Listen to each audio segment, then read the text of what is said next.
Couch potatoes. And finally, my fellow Questerians, the brave commander of the NSEA Protector, Peter. Quincy. Taggart, Jason Nesbitt!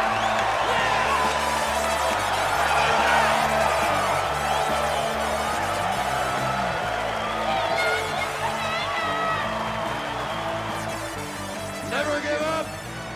Never surrender. Damn the resident skeleton. Full speed ahead, huh?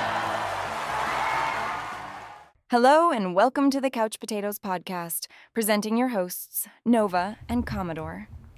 That was such an amazing intro, wasn't it, Commodore? Sure was, Nova. Good way to start off this episode. And it's unmistakable too. I mean, you can tell what the theme is just by the get-go. It's one of those little early 2000s gems that you can't really ignore in terms of film history. Early 2000s? Try 1999. No, oh yes, 1999, that's right.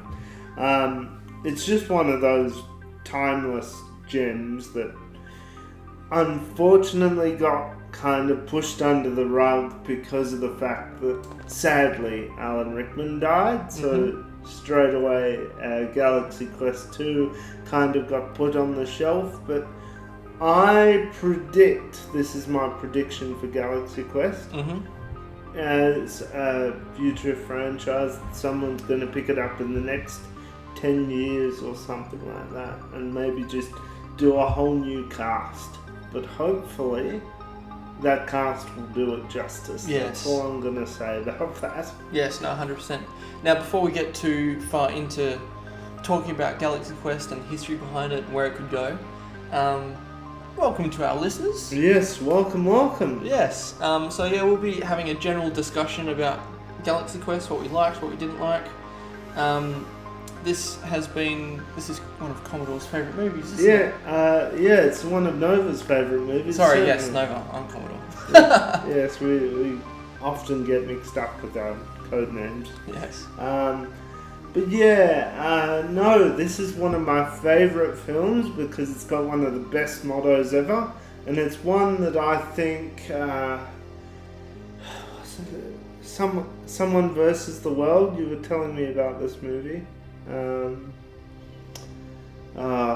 Someone versus the World. Are you talking about Scott Pilgrim? Yeah, Scott Pilgrim versus the World. He uses the quote, "Never give up, never surrender." Oh, does he? And then, coins. I think he adds on to the end of it.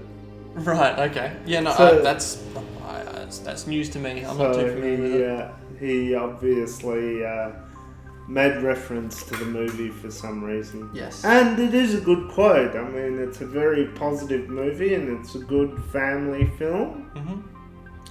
And it's one that everyone should see at least once in their lifetime, I think.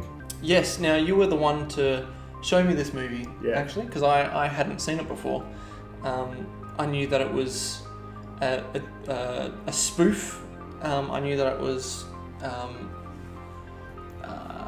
like angling at people who go to Comic-Con, people who like Star Wars, Star Trek, all of the space comic situation, right? Yeah.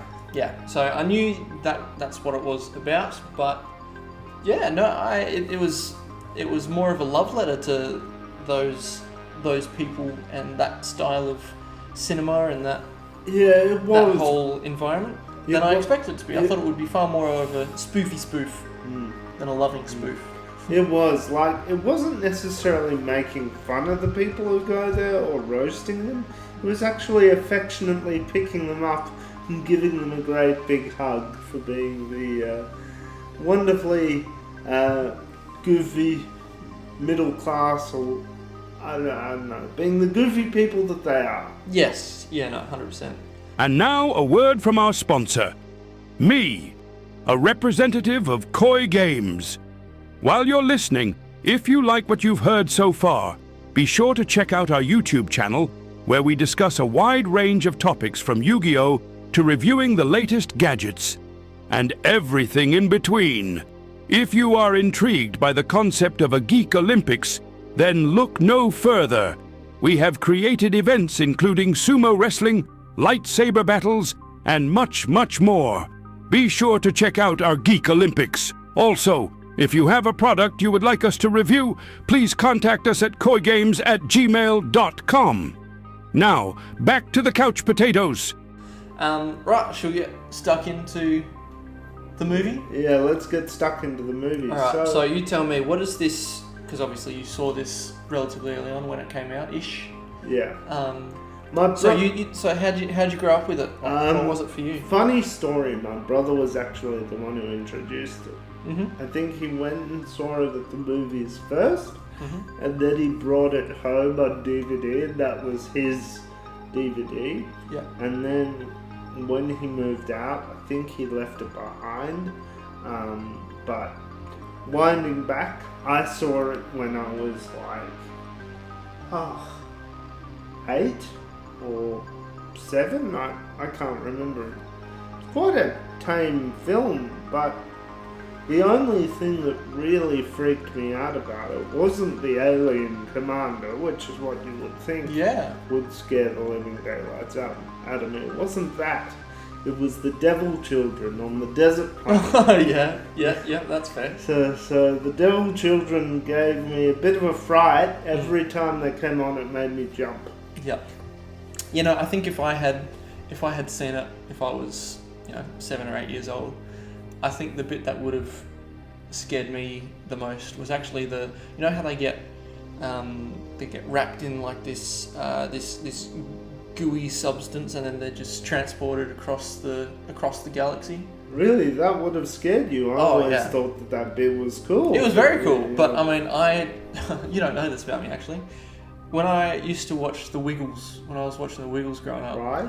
I used to get so scared when the big red car wouldn't start. I would hide behind the couch, and I just couldn't watch it. I didn't like seeing that. And also watching Wizard of Oz for the first time. When the Wicked Witch of the West scares anyone. No, it wasn't that. It was very early on in the movie when it was still just the two-tone colour. When Dorothy went up in the tornado, and the whole house went up. That scared the living daylights out of me. Pretty horrific bit, but that didn't scare me. So it's interesting what effects people do from it. Yeah, definitely. But yeah, so I reckon if I had watched Galaxy Quest as a kid, that high-speed transportation, I think I would be imagining myself in that situation, and it'd be almost quite claustrophobic, being surrounded by that gel, You've got to think though, like how awesome it would be to have that as like a Warner Brothers ride.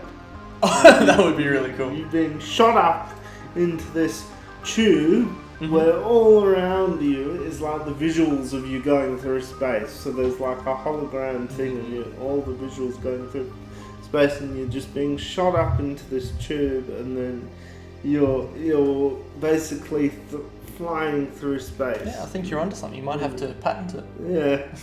It does sound a little bit dangerous though, because the individuals would have to be stuck in the tube individually to have the feeling of, sort of being wrapped up in the goo or whatever it is. And then being shot up into this tube and then around. So there is, I would say, an element of danger and whiplash. So the design maybe needs some rethinking. It might need to be turned into a 2-person carriage ride idea, which would lose the ambience, but it would lose the ambience, but it would allow for the ride to be possible. Yeah, definitely. In this day and age. Yes. Now, think about Galaxy Quest, the cast. Yeah? The cast is amazing. You've got the likes of Sigourney Weaver, Tim Allen, Alan Rickman, may rest in peace, Sam Rockwell, Daryl Mitchell, who didn't do much after this, but he was the kid. And Rainn Wilson, a very young Rainn Wilson. Daryl Mitchell was actually on. Is he the older teenager boy, the one who gets pushed over and the Voxes chain hands? He's the one who controls the ship. He's the one who's the. Oh yeah, he's the one who controls the ship. I was thinking about the kid, the teenager. Yeah. So the teenager in the clip, it's him grown up in. Yeah. I wasn't talking about Darren Mitchell though, the African American. That is what I was talking about. I was talking about the kid who was in the convention. Oh, who played right. a part in saving them. He, can't remember his name, was actually the Apple spokesperson for a little while. Really? He did the I'm a Mac, I'm a PC ad. So if you look up I'm a Mac, I'm a PC ad, it's a little cultural thing from the 2000s where he played Mac and this dweeby guy in a tweed suit played PC, and they did this little... Alright, I'll have to give that a look once we wrap up, there was also Missy Pyle. I don't know how to pronounce her last name. It's either Pyle or Peel or something like that. She she's played quite a number of different. Did she play that characters. Jane Doe strange woman who... She was the alien who ended up having the romantic interest. Oh yes. In what's his name? In Fred. Yeah, Fred. Yep. Take Sergeant Chen. Yeah. So I've seen her in quite a few other projects. She tends to play like an evil mother type of figure. I've seen her in one of the Cinderella remakes. She was in the new. Interesting. Yeah, she was in relatively new compared to the old one, Charlie and the Chocolate Factory. Because Violet Beauregard's mom. I have not seen her in anything since Galaxy Quest. Yeah. Well, let's have a look actually. So her filmography. Yep, Charlie and the Chocolate Factory. She was in what else do I know? Yep, Cinderella Story. Really? Gone Girl apparently. I don't remember her in Gone Girl. She was in Really? Dodgeball. What else? What else can I think of? Apparently she was in Big Fish. I'm not too sure though. I've never there you seen go. Big Fish. Really? Oh, No, bless you. No problem. All right. Yeah. So there you go. I thought it was pretty cool to see Rainn Wilson doing one of his earlier acting gigs before he got his breakout role on The Office as Dwight. Yeah, indeed. You could definitely see why they chose to cast him as Dwight Yes. in The Office based on crew member number guy. Yeah. But yeah, no, thoughts on the cast in general? Oh, I thought it was well casted. Mm-hmm. I mean, you can't really go wrong with Sigourney Weaver, her previously being in the Alien movies. And then you have Tim Allen, everyone's favourite home improvement guy, Tim the Tall Man Taylor. Yeah. He was great in the 90s as that. Mm-hmm. And then you have Alan Rickman, may he rest in peace. Yes. Yeah, no, that was the only... He was also brilliant as well. Yeah, yes, no, he was. That was the only, going into the movie, I knew what the cast looked like. And I was surprised to see his name on a spoof space movie, but he plays the character so well. He was cast very well. He does. I mean, I've got nothing bad to say about his role. He plays every role actually down to a T, and he does really well. Yep. And it was incredibly unfortunate that he passed away. Yes. Sam Rockwell as the comic relief throughout the whole movie. I think he did fantastically. Yes. So I recall him as quite a semi-serious CEO figure in Iron Man 2 as Justin Hammer. And a few other movies of that with that type of. Did Sam Rockwell play one of the aliens In what? in Galaxy? No. He was the one who got killed off in one of the episodes, and then he joined them for the whole tour. Oh yeah. He wasn't Guy, was he? Oh, Yeah. He was Guy. Wow. Yeah. I believe he was also. He was in the live action Flintstones movie, wasn't he? Sam Rockwell? I'm Don't remember. I think he was. But yeah, anything else you want to say about the cast? I just loved their symmetry. They had really good symmetry, and they worked. You can see that Do you they mean worked synergy? Synergy. Synergy, chemistry? They worked really well together. You can see that on screen. Haven't really seen much behind the scenes stuff. I'm sure we could find it on YouTube. But from what I can see, just from the acting, I imagine they worked well together. I've also got a point here just to briefly discuss about how meta it is. Now, I've seen some other spoof type of movies that are taking the mickey out of its own genre. Austin Powers? Like Austin Powers.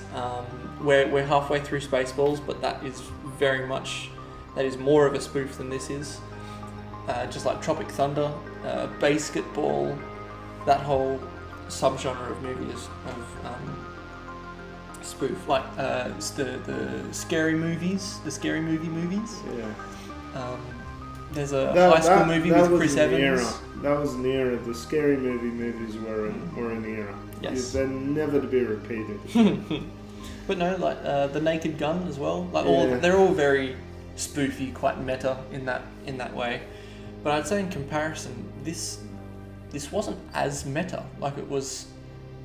It was more of a love letter. Like I know I've mentioned that before. Like it was definitely more of a love letter to the people who it was taking the mickey out of. It stands on its own, doesn't it? I personally don't really see it as a spoof because it kind of has its own story. Yes, we all know it's trying to imitate Star Trek. We know that. But for me, it doesn't really have that flavour. Rather, it's one of those unique films that can kind of stand on its own. And, I mean, it's okay if someone doesn't pick it up in 20 years and does a remake. That's fine. It'll be fine just standing on its own as it is, as an ode to the 1990s, 1999. Yes. So, yeah, it'll be fine just being on its own if someone doesn't pick it up. Yes. The general plot. I mean, should we discuss the plot the whole way through? I think we should. Sure. I think a lot of people, certainly in my generation, would have had experience with this film. I don't know about Gen Zs or Gen Alphas. No, They probably wouldn't have seen it yet. No, considering I'm Gen Z, I hadn't seen it. Their parents... it's something that your parents would have had to have introduced you to. I can see a lot of Gen Alpha parents introducing this to their kids later on. Yeah. But it's very much a sort of sit down with your teenagers movie, have a good laugh with some popcorn, try to get them off their phones. It's that sort of film. Yeah, no, 100%. Yeah, so on the notion of the plot, do you want to give us a quick so the plot synopsis? is basically you've got this group of 4 or 5 actors. What is it? 4 or 5? Yes, it's 4 or 5. Yes, 4 or that's 5. what I've got. Yeah. So 4 or 5 failed actors who didn't really have much of a career. I mean, they had a lot of cameo appearance.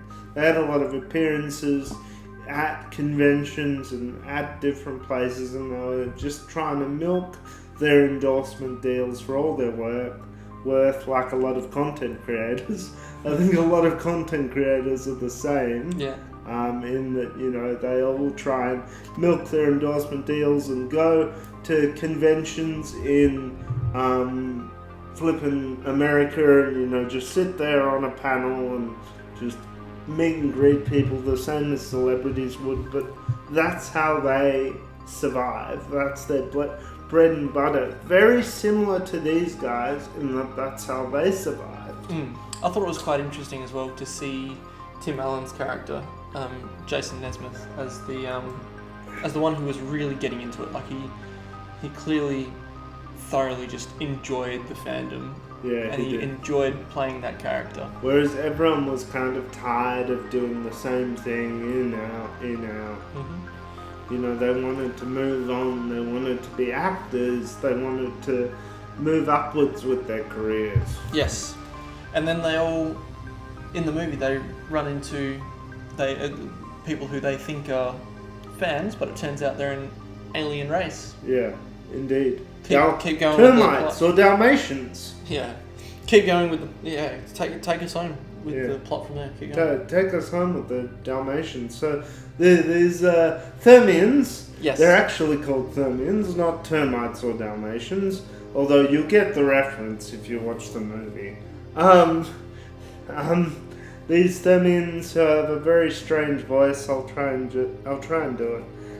We are Thermians from the Glutton Nebula. We need your help. We have secured our limousine.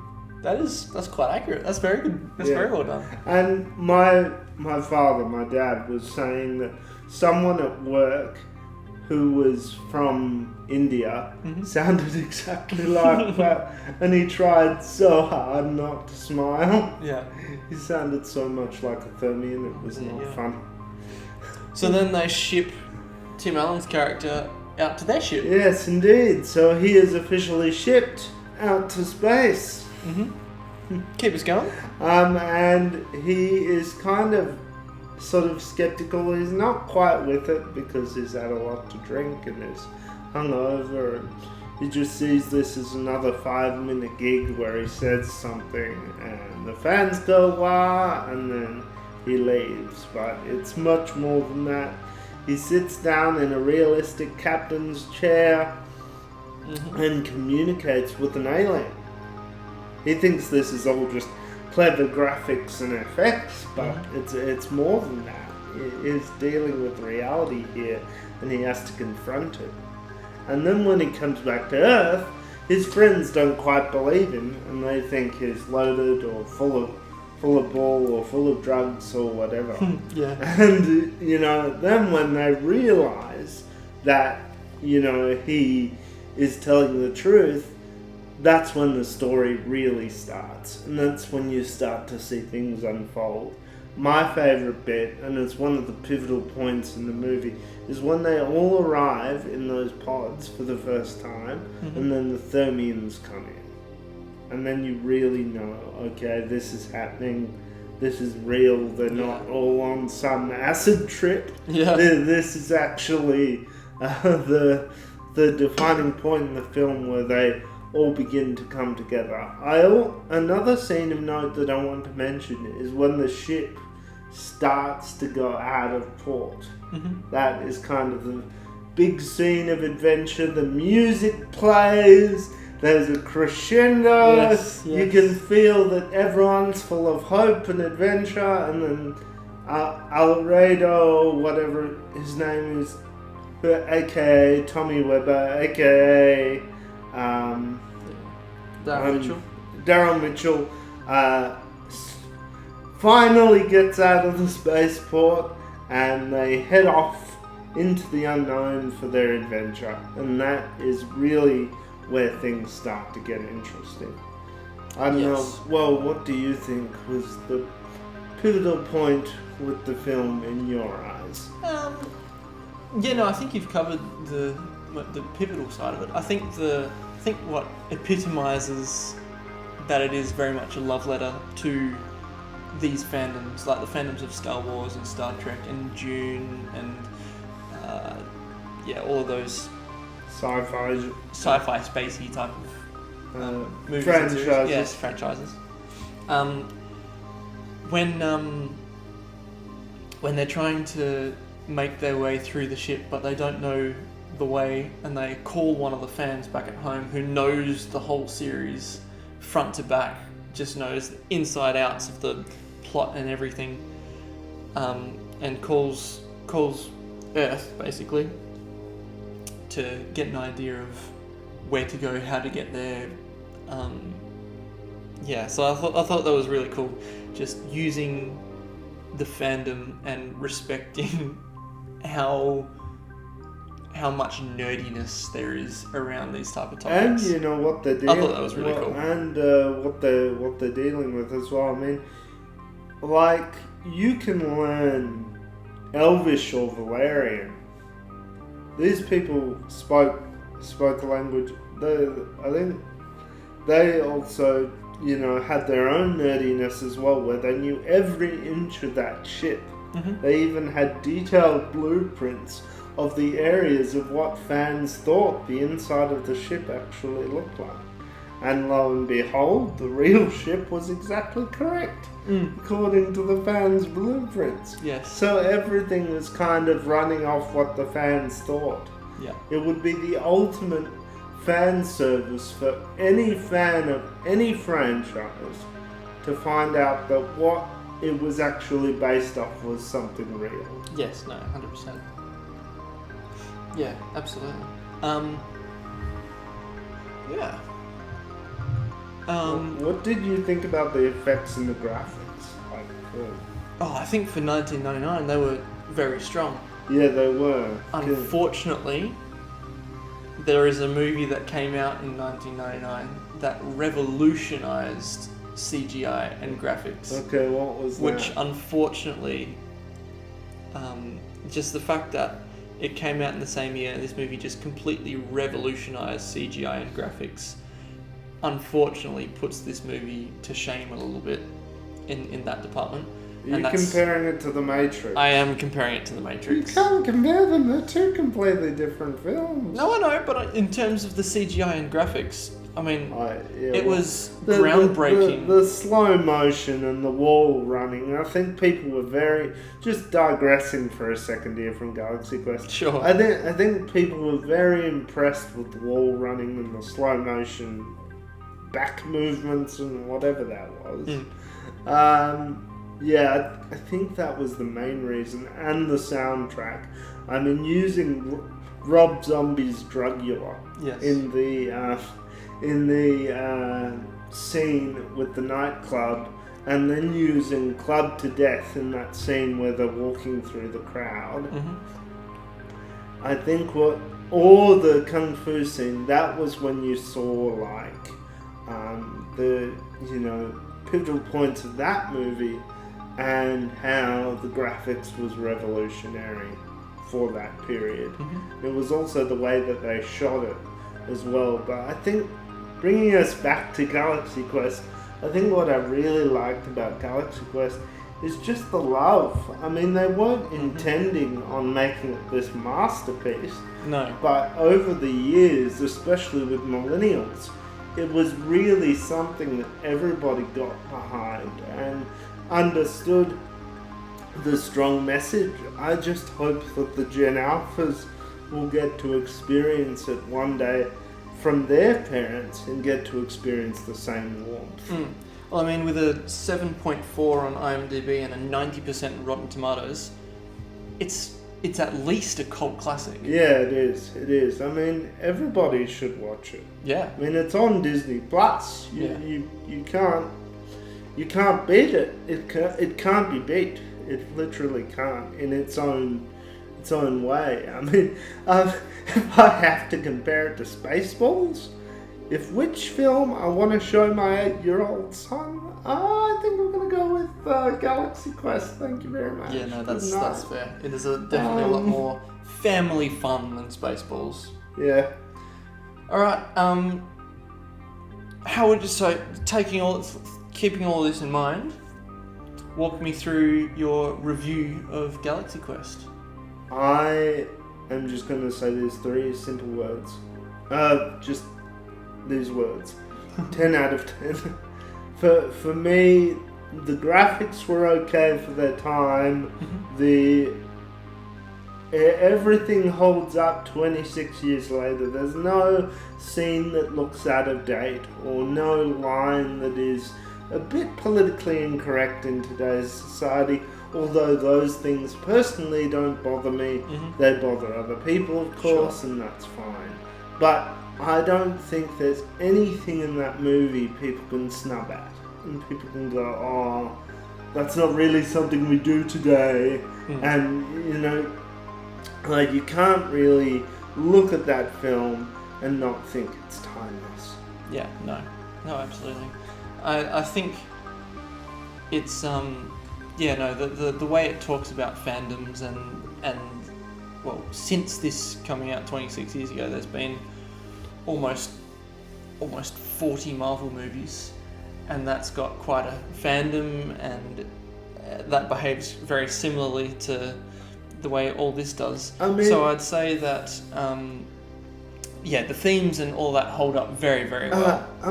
Just getting in regards to conventions a bit, and I'm going to talk about this because I've had experience of going with conventions. Mm-hmm. And in the beginning,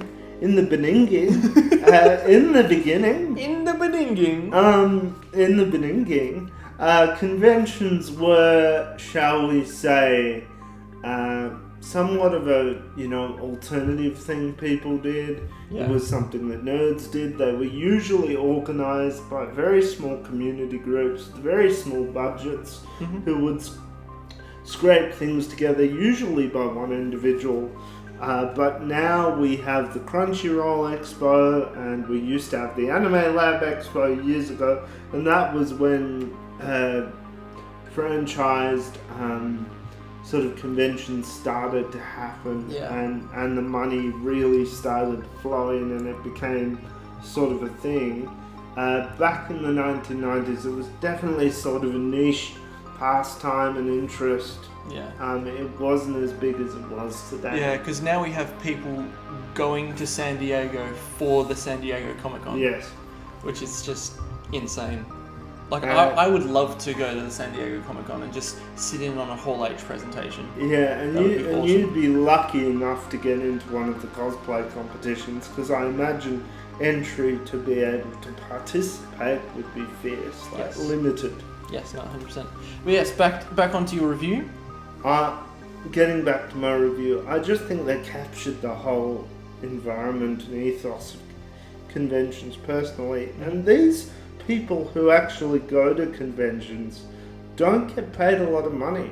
I mean, yes, they are famous in their own right in their particular computer game or in their particular acting field, or they might get a regular income from doing audiobooks or whatever, but it's all very bitsy-piecey. Sure. Like, they have to sort of clamor together their career, and I guess that's what these actors were doing, because they weren't necessarily